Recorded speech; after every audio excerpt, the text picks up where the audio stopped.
Welcome to the student. This is the second video lecture for the database management system. Myself Pankaj Kumar, assistant professor working as a LBS group of institute in Lucknow.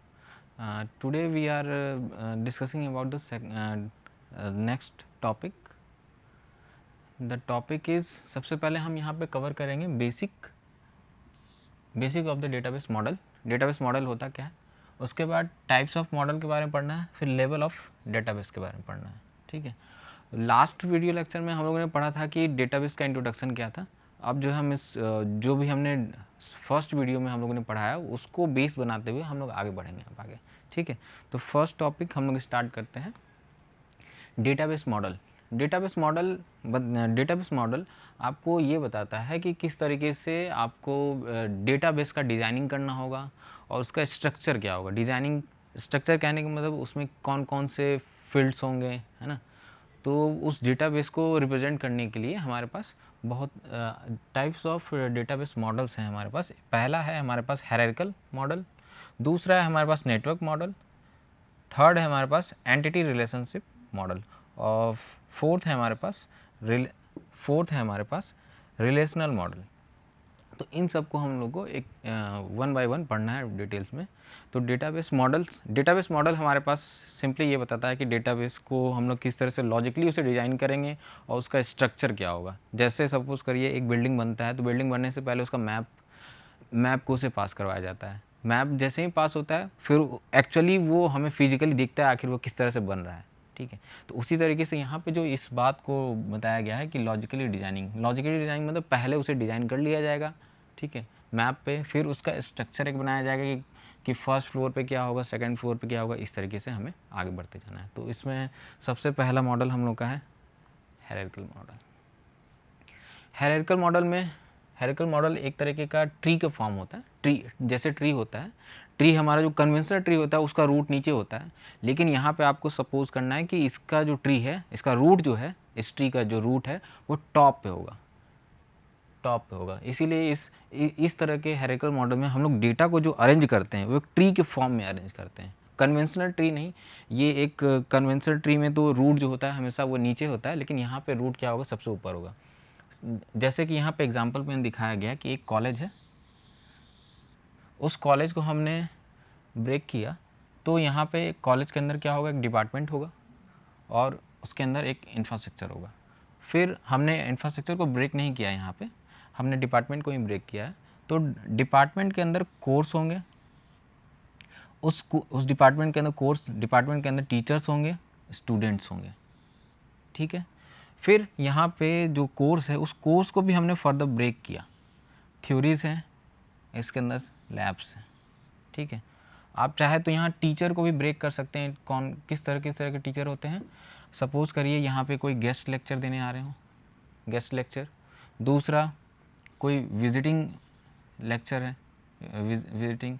फिर दूसरा एक permanent teacher होते हैं और कुछ उसमें temporary teacher होते हैं जो कि लेक्चर वाइज आते हैं. ठीक है.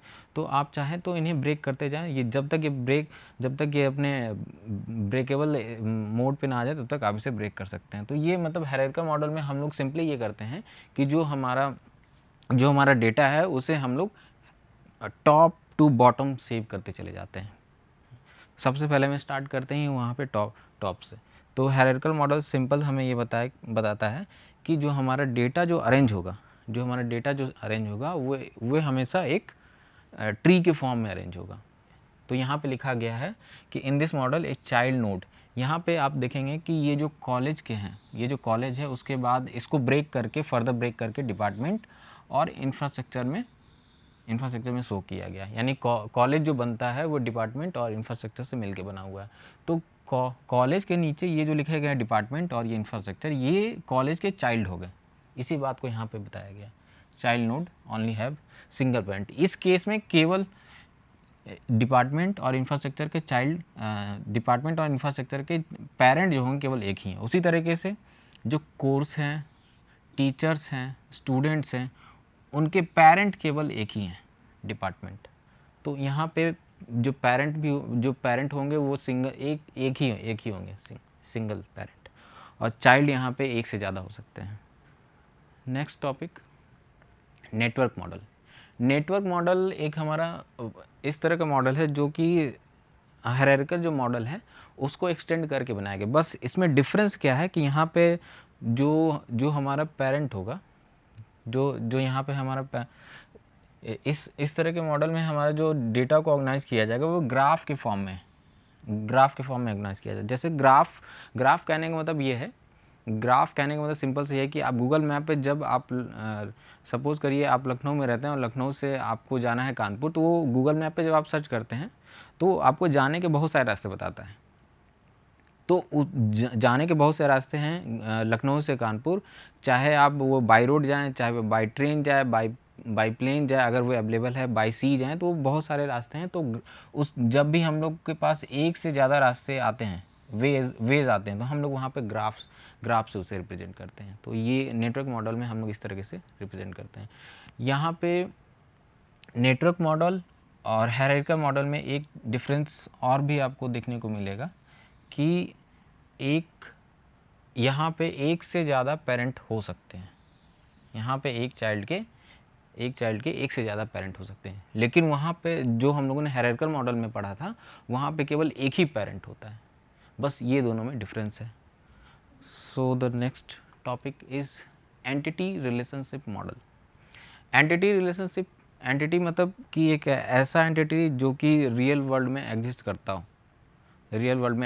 हो। तो यहाँ पे ER मॉडल में हम लोग एक एंटिटी को पिक्टोरियल फॉर्म में उसे ईजियर वे तरीके से रिप्रेजेंट करते हैं। सपोज करिए यहाँ पे एक एंटिटी है स्टूडेंट।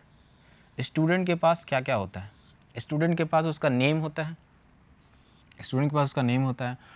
उसका एड्रेस होता है, उसका एज होता है, और अगर स्टूडेंट कहीं पे वो एडमिशन या कोर्स के लिए इनरोल होता है तो उसके पास एक आईडी होती है। सपोज करिए एक रोल नंबर है या एक पर्टिकुलर यूनिक आईडी है, ठीक है।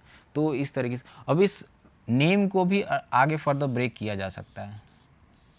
फर्स्ट नेम, मिडिल नेम और लास्ट नेम। उसी तरीके से एड्रेस को भी, अभी इसके भी और एंटिटी बन सकते हैं। एड्रेस के भी हमारे पास दो और हो सकते हैं फील्ड। एक तो पहला परमानेंट एड्रेस, दूसरा करस्पॉन्डिंग एड्रेस यानी टेम्पररी एड्रेस, ठीक है। तो ये एंटिटी रिलेशनशिप में हम लोग एक एंटिटी का दूसरे एंटिटी के साथ पिक्टोरियल रिप्रेजेंटेशन करते हैं, जिससे कि हमें एक क्लियर व्यू पता चले कि हमारा डेटाबेस आखिर दिखेगा कैसे। ये एक ब्लूप्रिंट है। एंटिटी रिलेशनशिप मॉडल जो हमें ये बताता है कि किसी भी आप डेटाबेस को डिज़ाइन करने जा रहे हैं तो वहाँ पे आपको ये दिखेगा कि ये ब्लूप्रिंट आखिर है कैसा, ठीक है। Okay, next topic our relational model. Relational model में हम लोग जो भी डेटा को सेव करते हैं यहाँ पे टेबल के फॉर्म में, और किसी भी टेबल के अंदर दो चीज़ होते हैं, कॉलम एंड रो। मोस्टली जितनी भी कंपनीज़ हैं वो उस रिलेशन मॉडल को यूज़ करती हैं, क्योंकि ये काफ़ी ही एक स्ट्रक्चर वे तरीके से डेटा को स्टोर करता है, जिसमें रो एंड कॉलम में हमारा डेटा सेव होता है।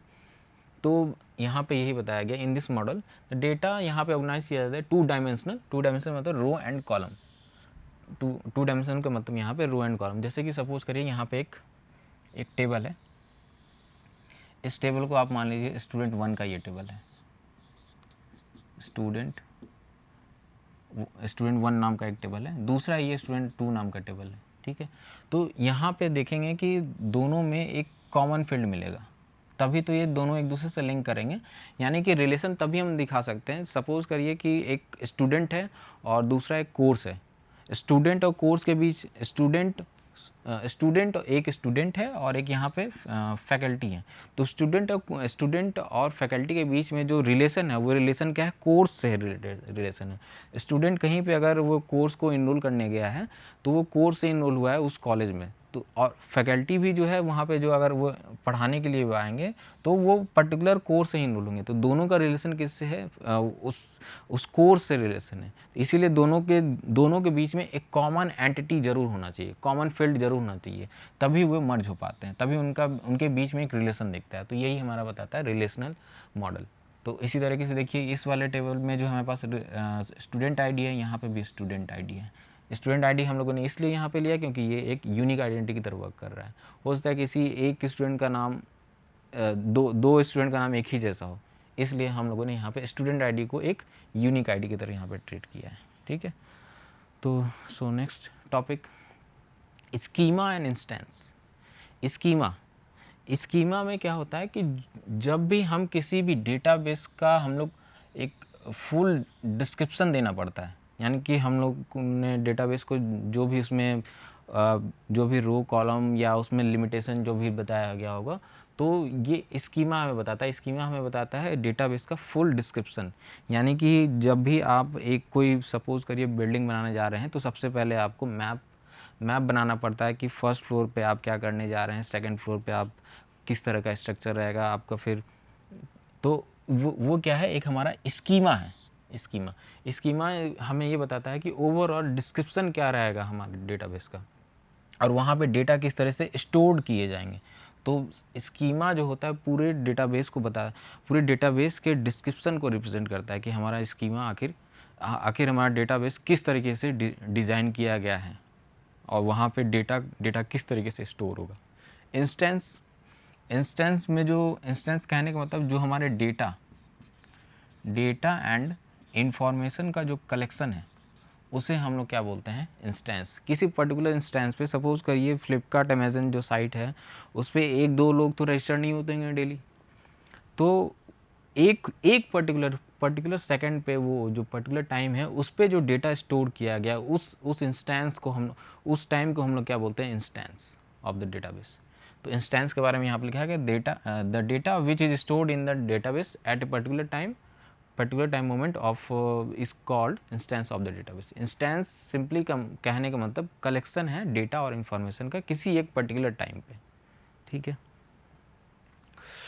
लेवल ऑफ डेटाबेस में हमें मेनली ये पढ़ना है कि हमारा डेटाबेस, इसको हम लोग एब्स्ट्रैक्शन लेवल भी बोलते हैं,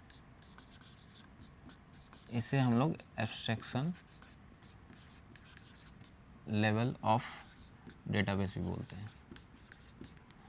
एब्स्ट्रैक्शन लेवल ऑफ डेटाबेस कहने का मतलब कि एब्स्ट्रैक्शन मतलब किसी चीज़ को हाइड करना। जैसे आप फ़ोन लेने जाते हैं, तो आपको ये नहीं जानना है कि फ़ोन में कॉलिंग कैसे इंटरनली चल रहा है, फ़ोन में वीडियो कॉलिंग कैसे हो रहा है, फ़ोन में आप इंटरनेट कैसे चला रहे हैं। ठीक है, तो इंटरनल डिटेल से आपको मतलब नहीं होना चाहिए, केवल आपको उसके फीचर से मतलब है। आप फ़ोन लेने जाते हैं या आप कार या बाइक परचेज करने जाते हैं, तो आप बस उसके फीचर्स देखते हैं, उसके माइलेज क्या है, अगर आप कार लेने जा रहे हैं तो उसकी स्पीड क्या है, उसके अंदर और कौन कौन से फीचर लगे हैं, वाईफाई हैं या नहीं है, फिर उसकी ब्रेक और अदर्स, वो लुक दिखने में कैसा है, कौन सा कलर वाला चाहिए। मोबाइल लेने जाते हैं तो आप वहाँ पे वो देखते हैं कि उसकी बैटरी बैकअप क्या है, फिर रैम क्या है, इंटरनल स्टोरेज कितना है, और इसके कैमरे की क्वालिटी क्या है, फ्रंट रियर, तो ये सब चीज़ें देखते हैं। तो वहाँ पे हमें ये नहीं देखना रहता है कि वो कॉलिंग कैसे हो रहा है, वो पिक्चर इतनी अच्छी कैसे आ रही है, उसके अंदर हमें डिटेल में नहीं जाना है। तो यही हमारा लेवल ऑफ डेटाबेस बताता है। इसे दूसरे नाम से भी जाना जाता है एब्स्ट्रैक्शन लेवल ऑफ डेटाबेस या एब्स्ट्रैक्शन ऑफ द डेटाबेस। यहाँ पे हम लोग करते क्या हैं लेवल ऑफ डेटाबेस में, कि हम लोग डिज़ाइनिंग कैसे करते हैं उसे बताना है, फिर डेवलप कैसे करेंगे उसको हमें यहाँ पे बताना पड़ता है, इम्प्लीमेंट कैसे किया जाएगा, फिर जब इम्प्लीमेंट हो जाएगा तो उसे मेंटेनेंस कैसे किया जाएगा। सपोज़ करिए कोई कंपनी है जो एक ऐप्स बनाती है फॉर द सर्विसेज के लिए, तो सबसे पहले वो डिज़ाइन करेगी, फिर उसके लिए वो प्रोग्रामर को हायर करेगी, फिर उसके करस्पॉन्डिंग वो क्या करेगी, इम्प्लीमेंट करेगी। पहले उसका अल्फ़ा प्रोडक्ट आएगा, फिर जब इम्प्लीमेंट हो जाएगा तो उसको मेंटेनेंस भी करना पड़ता है। तो ये सारे इतने काम उसमें करने पड़ते हैं। तो ये हमारा कौन प्रोवाइड करता है, लेवल ऑफ डेटाबेस। अब यहाँ पे आपको एक डायग्राम दिख रहा होगा, यहाँ पे देखिए, सबसे लेवल ऑफ डेटाबेस में हमारे पास तीन लेवल होते हैं। पहला लेवल जो होता है हमारे पास, इसे हम लोग बोलते हैं एक्सटर्नल व्यू। दूसरा लेवल जो हमारे पास होता है उसे बोलते हैं कॉन्सेप्चुअल व्यू। थर्ड लेवल जो हमारे पास होता है उसे बोलते हैं हम लोग फिजिकल व्यू या फिजिकल लेयर बोल सकते हैं। तो एक्सटर्नल व्यू मतलब जो इसे बोलते हैं यूज़र लेवल, व्यू लेवल भी इसे बोला जाता है, कभी कभी इसे व्यू लेवल भी बोला जाता है। व्यू लेवल कहने का मतलब आप यहाँ पे देखेंगे एक व्यू 1 है, व्यू 2 है, व्यू 3 है। ये मतलब कि एज ए यूज़र हैं जो कि एप्लीकेशन को केवल यूज़ कर रहे हैं। अब यहाँ पे अलग अलग तरीके के व्यू क्यों दिखाए गए, क्योंकि हर यूज़र का हर एक्सटर्नल व्यू का एक एक्सटर्नल व्यू का देखने का तरीका अलग होगा। अगर आप किसी कॉलेज में इनरोल हैं तो अगर आपको लॉगिन आईडी मिली है तो आप वहाँ जब उसे क्लिक करके देखेंगे तो आपको कुछ और दिखेगा। वहाँ पे अगर फैकल्टी हैं तो फैकल्टी को उनका व्यू ज़्यादा होता है, मतलब वो उनके पास ज़्यादा कंट्रोल होता है। अब स्टूडेंट और फिर उसके बाद अगर एडमिन आए, एडमिन के पास तो पूरे फुल ऑफ कंट्रोल होते हैं कि वो कुछ भी कर सकता है उस पर्टिकुलर सिस्टम के अंदर। तो उसी तरीके से यहाँ पे ये इसीलिए हम लोग ने यहाँ पे व्यू 1, व्यू 2, व्यू 3 यहाँ पे लिखा हुआ है, क्योंकि यहाँ पे एक व्यू नहीं है, अलग अलग व्यू हैं, सबके अलग अलग रोल हैं। उस रोल के अकॉर्डिंग इन व्यू को अलग अलग बताया गया। तो व्यू कहने का मतलब यहाँ पे जो अलग अलग व्यू हैं, इसका मतलब ये है कि ये सपोज करिए स्टूडेंट का व्यू है, ये फैकल्टी का व्यू है, ये एडमिन का व्यू है। तो एडमिन जो है एडमिन तो सब कुछ देख सकता है। फैकल्टी क्या है, फैकल्टी स्टूडेंट को मार्क्स दे सकती है, अटेंडेंस चढ़ाती है, फिर उसके बाद उनको असाइनमेंट इनरोल करती है। स्टूडेंट को क्या क्या केवल व्यू होगा, स्टूडेंट को केवल क्या व्यू होगा कि उसे असाइनमेंट जो दिया गया है और उसे अपलोड करने का ऑप्शन होगा, वो अपने मार्क्स देख सकता है, वो एडिट नहीं कर सकता है मार्क्स अपने, फिर उसके परसेंट अटेंडेंस कितने आ रहा है, ये सब चीज़ें यहाँ पे देख सकती हैं। तो इसीलिए यहाँ पे इसको बताया गया एक्सटर्नल व्यू। एक्सटर्नल व्यू जो है हमारे पास सिंपली ये बताता है कि वो उसे मतलब कि हर यहाँ पे जो अलग अलग व्यू लिखे गए हैं, इसका मतलब ये है कि हर व्यू का एक अलग रोल है, एक अलग रोल है। कॉन्सेप्चुअल लेयर में हम लोग यहाँ पे ये बताया जा रहा है कॉन्सेप्चुअल लेयर में कि जो हमारा डेटाबेस का डिजाइनिंग जो होगा, जो हमारा डेटाबेस जो किस तरीके से उसकी लॉजिकली जो डिजाइनिंग की गई है उसको बता रहा है। यानी कि सपोज करिए कि आप एक कॉल करते हैं, आप एक वीडियो कॉल करते हैं, तो वो वीडियो कॉलिंग कैसे हो रहा है वो डेटाबेस के अंदर उसकी लॉजिकल डिजाइनिंग बनी गई। इसीलिए यहाँ पे लिखा गया है कॉन्सेप्चुअल स्कीमा, मतलब वहाँ पे उसकी लॉजिकली कनेक्टिविटी बनी हुई है। आप उसका जो इंटरनल डिटेल्स है उसे हाइड किया गया। कॉन्सेप्चुअल में हम लोग केवल और केवल डेटाबेस का डिस्क्रिप्शन होता है कि वो किस तरीके से लॉजिकली कनेक्ट है, डेटा किधर से किधर फ्लो करेगा, ये बताता है। फिजिकल स्कीमा या फिजिकल लेयर में हम लोग सिंपली ये बताते हैं कि हमारा एक्चुअल डेटा कहाँ पे सेव होगा, एक्चुअल डेटा हमारा कहाँ पे सेव होगा, जो कि फिजिकली रखा जाएगा। जो भी हमारा डेटा वो सेव होता है, एक हमारे पास डेटा सेंटर होता है, वहाँ पे हम लोग उसे सेव करते हैं। डेटा सेंटर में क्या होता है, वहाँ पे डिस्क रखे जाते हैं, हार्ड डिस्क टाइप के, एक रैक बना दीजिए, जैसे आपके लाइब्रेरी में बुक्स को रखी जाती हैं, उसी तरीके से एक डेटा सेंटर होता है। उस डेटा सेंटर में हम लोग क्या करते हैं, इन जो हमने डेटा जो सेव किया है एक्सटर्नल व्यू से कॉन्सेप्चुअल व्यू होते हुए आया है, उस डेटा को हम लोग डेटा सेंटर में सेव करते हैं और वहाँ पे हम लोग डेटा को रखते हैं एक रैक में। लाइन बाय लाइन हम लोग इस तरीके से एक रैक बनी होती है, इस तरह से इस डेटा को रखते चले जाते हैं और वही डेटा हमारा क्या होता है, वहाँ से डायरेक्टली फिजिकली स्टोर होते रहता है। जो भी हम लोग जब भी हमें डेटा को फेच करना रहता है तो हम लोग वहाँ से डेटा को फेच कर लेते हैं। तो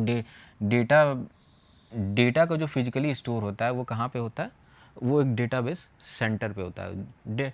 डेटा सेंटर जो हमारा डेटा सेंटर होता है, वो डेटा सेंटर हर जगह नहीं बन सकता। डेटा सेंटर बनाने के लिए हमें वहाँ का एक इन्वायरमेंट चाहिए कि वहाँ पे हमें वो डेटा सेंटर जब भी बनेगा वो उसके नीचे क्या होना चाहिए कि ग्राउंड लेवल वाटर काफ़ी अच्छे लेवल पे होना चाहिए, वहाँ पे कूलिंग एरिया होना चाहिए हमेशा। कभी क्योंकि डेटा सेंटर में होता है वहाँ पे बहुत सारे कंपटीशन होते हैं, क्योंकि एक तरह से कंप्यूटर ही है वो, काफ़ी जब कंप्यूटर चलता है तो उसके अंदर से बहुत ज़्यादा हीट निकलता है। तो इसी कारण से हमारे जितने भी डेटा सेंटर होते हैं मोस्टली वो हमेशा कूल एरिया में बनाया जाता है। आप जब भी देखेंगे कोई भी डेटा सेंटर होगा, जैसे फिनलैंड हो गया, नॉर्वे हो गया, वहाँ पे ये डेटा सेंटर ज़्यादा बनाए जाते हैं, क्योंकि वहाँ पे क्या है, वहाँ पे कूलिंग का ऑलरेडी व्यवस्था है। वो कंट्री ऐसी हैं कि वहाँ पे ठंड हमेशा बनी रहती है। अगर इंडिया में बनाना पड़ेगा तो हमें साउथ में जाना पड़ जाएगा, या जहाँ पे टेम्परेचर एक जैसा रहता होगा। तो डेटा सेंटर बनाने के लिए हमें एरिया भी ऐसा चाहिए कि वो हमेशा एक कूल एरिया हो, वहाँ पे वाटर की अवेलेबिलिटी आसानी से हो, फिर वहाँ पे पोल्यूशन ज़्यादा ना हो, ये सब चीज़ें भी ध्यान दी जाती है। तो जो भी हमारा एक्चुअल जो डेटा जो हमारा सेव होता है वो हम कहाँ पे सेव होता है, वो हमारा सेव होता है फिजिकल लेयर में। वो हमारा कहाँ से होता है, फिजिकल लेयर में, यहाँ पे एक्चुअल डेटा। यहाँ पे बस हमारा एक लॉजिकल डेटा प्रेजेंट रहता है।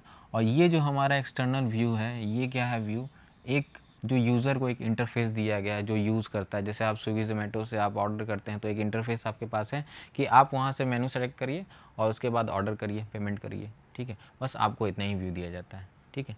तो हमें लेवल ऑफ डेटाबेस में हम लोगों ने ये पढ़ा कि लेवल ऑफ डेटाबेस कितने तरीके के होते हैं, 3 तरीके के, external view, conceptual layer, physical layer, ठीक है। तो ये 3 तरह के लेवल हैं। इसमें हम लोग करते हैं क्या है, डिजाइनिंग कैसे होगी, डेवलपमेंट कैसे किया जाएगा, इम्प्लीमेंट कैसे किया जाएगा और मेंटेनेंस इसका कैसे किया जाएगा। Next, data independency. Data independency ये बताता है कि आप जो अभी हम लोगों ने पढ़ा था डेटा इंडिपेंडेंसी में, कि हम लोग के पास तीन तरीके के लेवल हैं, लेवल 1, लेवल 2। पहला जो हमारा लेवल है वो एक्सटर्नल व्यू है, सेकंड जो हमारा है कॉन्सेप्चुअल स्कीमा, थर्ड जो है हमारा फिजिकल स्कीमा। तो अब इन व्यू के बीच में अगर किसी भी एक लेवल में हम लोग चेंजेस करते हैं, वो दूसरे लेवल पे कोई भी इफेक्ट ना करे, तो उसे हम लोग क्या बोलते हैं, डेटा इंडिपेंडेंसी। तो यही चीज़ यहाँ पे बताया गया, डेटा इंडिपेंडेंसी रेफर्स कि being able to modify the schema at one level of the database system without altering the schema of the next higher level। मतलब कि एक लेवल का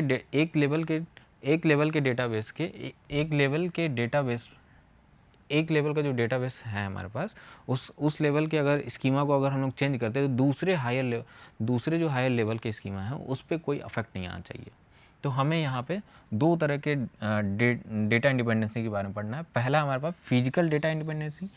सपोज करिए पुराने समय में क्या, अभी हम लोग क्या पढ़ते हैं, हार्ड डिस्क। अब हमारे पास आ गया है SSD, जो कि क्या होता है, इसका एक एडवांस वर्जन है। इसमें डेटा SSD में जो हमारा डेटा होता है वो काफ़ी जल्दी फैच होता है।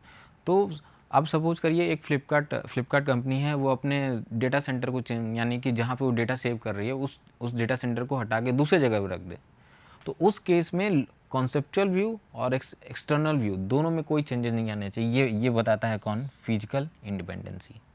लॉजिकल डेटा इंडिपेंडेंसी मतलब कि जब भी हम कॉन्सेप्चुअल व्यू में चेंज करेंगे तो वो हमारे फिजिकल और जो एक्सटर्नल व्यू उसमें कोई भी इफेक्ट ना पहुँचे। यानी हम अपने कोडिंग को चेंज कर रहे हैं तो रिज़ल्ट जो पहले दिख रहा था, जो पहले रिज़ल्ट आ रहा था वही रिज़ल्ट आना चाहिए, उसमें कोई भी चेंजेस नहीं आने चाहिए। तो ये सारे थे।